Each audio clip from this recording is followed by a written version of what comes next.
everyone, and welcome back to Art a la Carte, and this video is kind of a slowed down, more narrated version of my Narwhal, make sure you say it right, Valerie, animation that I did for my 100 drawing video I did a while ago to celebrate reaching 100,000 subscribers. And for that video I had you guys request a whole bunch of different topics, and some of you guys asked for something animated, so I did this, and I had quite a few of you guys send me some messages and ask, could you slow that down and tell us a little bit about how you did that?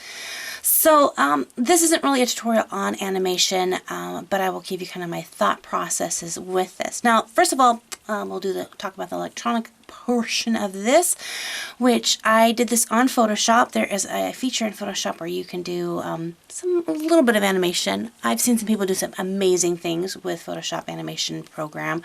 It probably wouldn't be my go-to tool if I was really into animating, but it's what I have, so I thought I would use that. And it does work really well, especially if you want to do more traditional style animation. So I did that in Photoshop, and then I'm using my Wacom Cintiq tablet to draw with. So first I had to come up with an idea, and the thing I always recommend before starting even the smallest little animation is really know what you want first your animation to be about, either like a character or something, and then what you want them to do. So often I'll be like, I want to do an animation, and I'll start drawing this really detailed character, and I don't have a character design, and then I want to animate it, but then as they move, I'm not exactly sure what they look like, you know, as they change direction. I don't know the character. So first come up with a good character design. And I would suggest something simple, especially if it's one of your first animations that you've done, whether you're doing it on the computer or do it, you know, traditional on just regular paper and make a little flip book. I would start with something simple. In fact, the very first animation I did was like a ball bouncing, and that just kind of gets you used to how animation flows and all of that before you're getting into, okay, I have to make sure that the character looks the same. And if you have a really complex character with lots and lots of detail, that can be really challenging. So for this one I chose a Narwhal, but I wanted to make it really simple, so I just first designed just a cute little character, cartoon character of my little Narwhal, and then decided what I wanted him to do. Did I want him to be swimming? Did I want him to do like a flip? Did I want him jumping out of the water?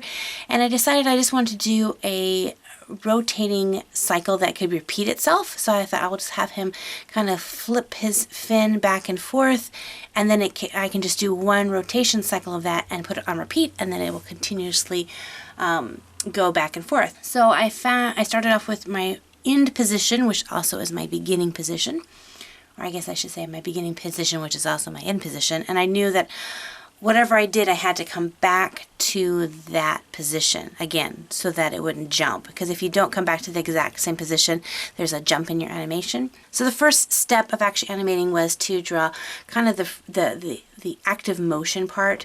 So I just took a couple of frames and drew kind of the generic positioning of how my little whale would go, and make sure that worked first. And then once I was pretty sure it was in the right position and looked good, then I went back and did what's called your in-betweening, which is you're filling in the frames between the big jumps so that it moves and flows smoother through. Another thing I wanted to look at, and I actually went back and kind of exaggerated a little bit, and it's something I need to work on a little bit more when I animate, is my squash and stretch. So there are areas like as the fin is coming across that you could really pull and stretch that fin out, and it looks really funny in that one single frame, but when you put it in animation, you're going to see that it happens so quickly that it actually creates that almost blurred effect that you would get from seeing something move really fast. But because as in animation you have to draw each moment on a piece of paper, you have to create that kind of blurred effect, and so you kind of pull and stretch things out. So that's something I have to tell myself it'll work, even though it looks really, really strange. If you take like an animated film and you still pause the characters, especially when they're doing something really fast, you get some really funny frames where their faces are all squashed out of shape or stretched really far as they're doing, like if they're moving really fast across the camera, and you'll kind of see how that works. I really encourage you to take like a DVD or a Blu-ray or something and just go through it frame by frame, like in slow motion. In fact, when I was first getting into wanting to be an animator, I would watch all the old classics in slow motion. So I watched Little Mermaid, Beauty and the Beast, Aladdin, all of those films in slow motion, frame by frame, and would watch it and study how the animators would would draw the characters.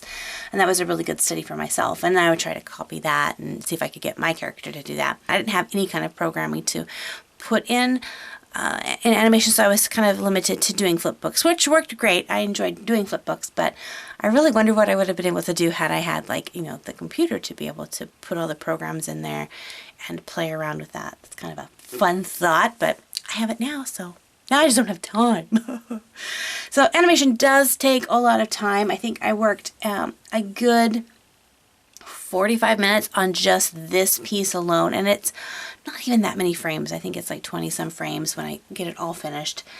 But it was a lot of fun. I learned a lot with it, and it's something that I think will help me as I continue to do animation. I wanted to start doing a little bit more animating things later on. I don't know if I'll ever become proficient or really good at it, but it's a fun thing that I can push myself for. So, and I'm always encouraging you guys to find new things in art. Don't just stay in the place that you feel really comfortable. Be pushing yourself to try new things, even if you fail. Even if you make it, you go, yeah, that's okay, but I could have done better. That means the next time you do it, you can do better. You'll find those areas that you can improve with. So if you would like to see more animation, let me know in the comment section below. If you'd like to see a more in-depth, detailed video on the process, maybe a live event, I don't know, where you can see it in real time and see the whole process and how I work through it. Well, thank you guys for hanging out with me and watching this cute little animation. If you're not a subscriber to this channel, make sure to hit that subscribe button so that you don't miss out on any future videos. And until next time, God bless you guys, and we'll see you later. Bye-bye!